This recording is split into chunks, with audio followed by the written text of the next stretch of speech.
Si vieron los videos anteriores, sabrán que programar es dar instrucciones a la máquina, pero que la máquina no entiende los idiomas humanos, es decir, no nos comprende directamente si lo hablamos en español o en inglés. Para ello necesitamos hacer uso de lenguajes de programación. El problema radica en que estos lenguajes de programación están escritos de una manera, con una estructura y una sintaxis a la que normalmente no estamos acostumbrados.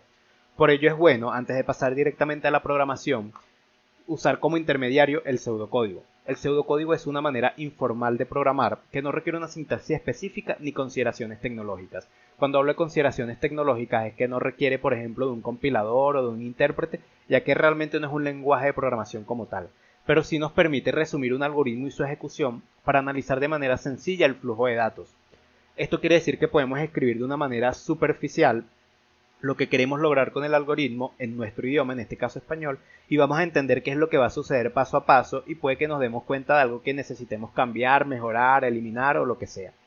Ahora, la desventaja principal, y fíjense cómo está entre comillas desventaja, ya que realmente no puede considerarse desventaja porque no es un objetivo del pseudocódigo, es que no puede ser compilado a un programa de computadora, ya que como les comentaba es simplemente texto, no requiere nada, alguna tecnología específica, programas especiales ni nada, sino que es simplemente un texto que nos agiliza leer el algoritmo, ¿no?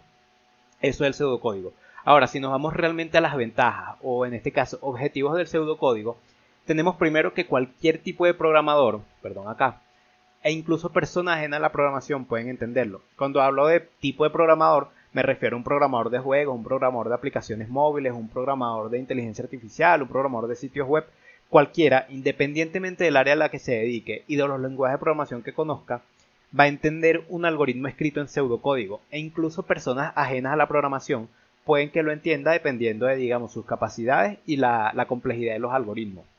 Además, el pseudocódigo nos permite concentrarnos únicamente en la parte algorítmica, justamente que vendrían siendo las instrucciones que recibe. Si vieron el video anterior, saben que un algoritmo es un conjunto de instrucciones. Entonces eso, el pseudocódigo nos permite enfocarnos en esto, ignorando todo lo que viene por detrás de un lenguaje de programación, servidores, compilaciones, interpretaciones, las entradas del usuario, interfaces y demás. Lo que lo hace perfecto para comunicar ideas dentro de un equipo de desarrollo.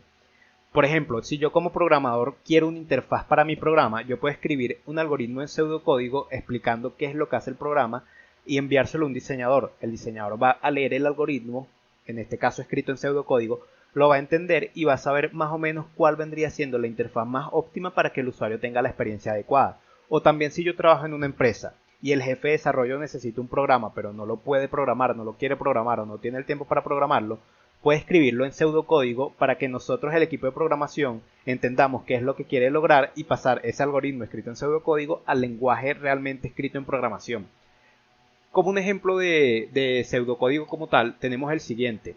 Primero que nada, quiero aclarar que esto no es una sintaxis específica. Yo lo escribí de esta manera porque me gusta, me parece cómodo y de hecho es, digamos, la manera estándar de hacerlo.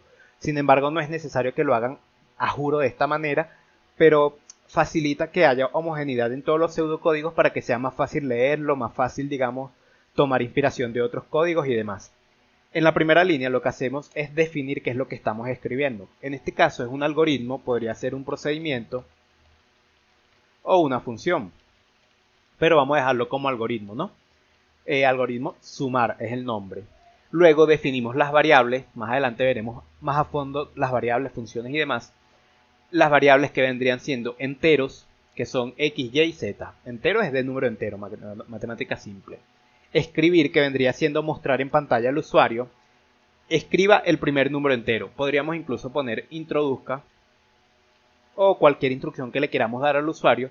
Y luego usamos la función leer, que vendría siendo tomar del usuario, ya sea escrito de un formulario, de una base de datos o lo que sea, pero vamos a leer el primer número que vendría siendo x, el que vamos a asignar a x. Luego hacemos lo mismo, introduzca el segundo número entero y lo asignamos a y. Y al finalizar estaríamos asignando, podemos hacer una asignación distinta. Estaríamos asignando a la variable x el valor de x más y, perdón. Podría ser menos, podría ser entre, podría ser por, pero en este caso vamos a usar x más y porque el algoritmo se llama sumar. Y al final, como ven, vamos a escribir en pantalla, la suma de ambos números es 2 puntos y vamos a mostrar z.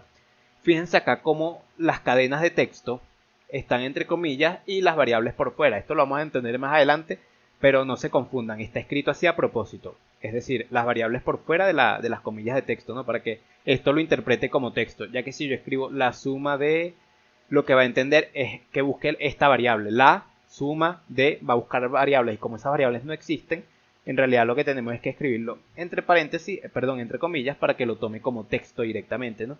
Y luego tenemos finalizar el algoritmo. Esto, como les comentaba, es simplemente pseudocódigo, no es un lenguaje de programación, por lo que la computadora no lo puede interpretar.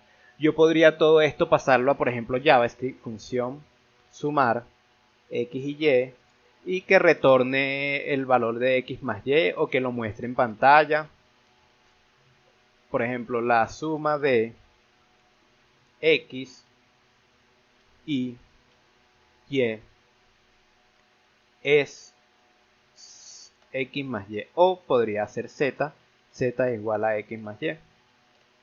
Y ya con esto estaríamos, digamos, pasando el algoritmo que tenemos escrito en pseudocódigo a una función en JavaScript. En este caso podría ser cualquier otro idioma de programación.